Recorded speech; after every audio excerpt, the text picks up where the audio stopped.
একের পর এক নাটকীয় মোড় নিচ্ছে দক্ষিণ কোরিয়ার রাজনীতি। অভিশংসন, গ্রেপ্তার আর পদত্যাগের ঘটনায় টালমাটাল পূর্ব এশিয়ার এই দেশটি। আসছে জুনে অনুষ্ঠিতব্য জাতীয় নির্বাচন ঘিরে দেশটিতে ক্ষণে ক্ষণেই বদল হচ্ছে রাজনৈতিক দৃশ্যপট। দক্ষিণ কোরিয়ায় রাজনৈতিক উত্তেজনার শুরু মূলত ২০২৪ সালের ৩ ডিসেম্বর। এদিন হঠাৎ করেই দক্ষিণ কোরিয়ায় সামরিক আইন জারি করে বসেন দেশটির প্রেসিডেন্ট ইউন সুক ইয়োল। উত্তর কোরিয়ার কমিউনিস্ট বাহিনীর হুমকি থেকে সুরক্ষা এবং রাষ্ট্রবিরোধী বিভিন্ন শক্তি নির্মূল করতেই সামরিক আইন জারি করা হয়েছে বলে সে সময় জানিয়েছিলেন প্রেসিডেন্ট ইয়োন। তবে সমালোচনা আর তীব্র প্রতিবাদের মুখে মাত্র ৬ ঘণ্টা পরে সামরিক আইন প্রত্যাহার করে নিতে বাধ্য হন প্রেসিডেন্ট। তারপর থেকেই বিরোধী পক্ষগুলো প্রেসিডেন্ট ইউনের পদত্যাগ এবং গ্রেপ্তারের দাবিতে দুর্বার আন্দোলন শুরু করে।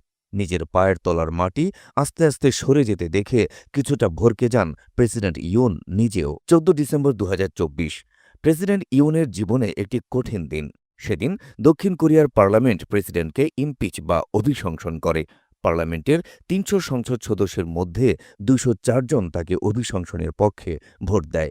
এ তালিকায় ছিল তার নিজ দলেরও ১২ জন সংসদ সদস্য। এরপরই তাকে আনুষ্ঠানিকভাবে সরকারি দায়িত্ব থেকে সাময়িক বরখাস্ত করা হয়। সেই সঙ্গে তার বিরুদ্ধে গ্রেপ্তারি পরোয়ানা কার্যকরের পদক্ষেপও নেয় দেশটির প্রশাসন। ২০২৫ সালের ৩ জানুয়ারি কার্যত ক্ষমতা হারানো প্রেসিডেন্ট ইউনকে গ্রেপ্তারে অভিযান চালায় দেশটির দুর্নীতি তদন্তকারী কার্যালয়ের কর্মকর্তা ও কিছু পুলিশ।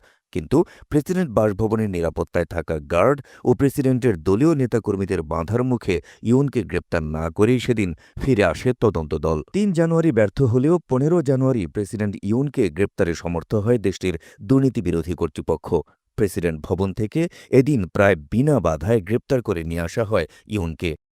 গ্রেপ্তারের কিছু আগে ৩ মিনিটের এক ভিডিও বার্তায় এ তদন্তকে অবৈধ বলে ঘোষণা দেন প্রেসিডেন্ট ইউন। বলেন, অপ্রীতিকর রক্তপাত এড়াতে আমি সিআইওতে হাজির হওয়ার সিদ্ধান্ত নিয়েছে, যদিও এটি একটি অবৈধ তদন্ত। প্রেসিডেন্ট ইউনের গ্রেপ্তারের পর দেশটির ভারপ্রাপ্ত প্রেসিডেন্ট হিসেবে দায়িত্ব পালন করছেন হান ডাকসু। এরই মধ্যে আসছে ৩ জুন দেশটিতে জাতীয় নির্বাচনের দিন তারিখও ঠিক করা হয়। নির্বাচনের প্রচারণায় ব্যস্ত হয়ে পড়ে দেশটির রাজনৈতিক দলগুলো। কিন্তু হঠাৎ করেই যেন দেশটিতে লেগে গেছে পদত্যাগের হিড়িক, যার শুরুটা করেন ভারপ্রাপ্ত প্রেসিডেন্ট হান ডাকসু।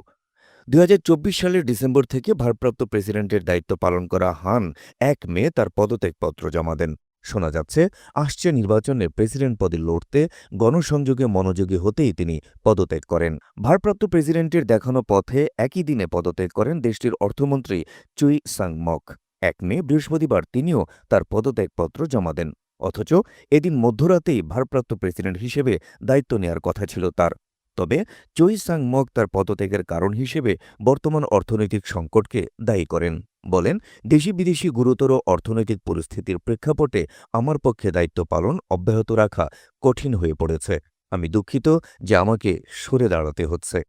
এ অবস্থায় দক্ষিণ কোরিয়ায় এখন চলছে প্রায় ভেঙে পড়া প্রশাসনকে দাঁড় করানোর অব্যাহত চেষ্টা। সেই সাথে চলছে আসছে জুনে একটি সুষ্ঠু নির্বাচনের মাধ্যমে দেশের ভবিষ্যৎ কাণ্ডারিকে বেছে নেওয়ার জোর প্রস্তুতি।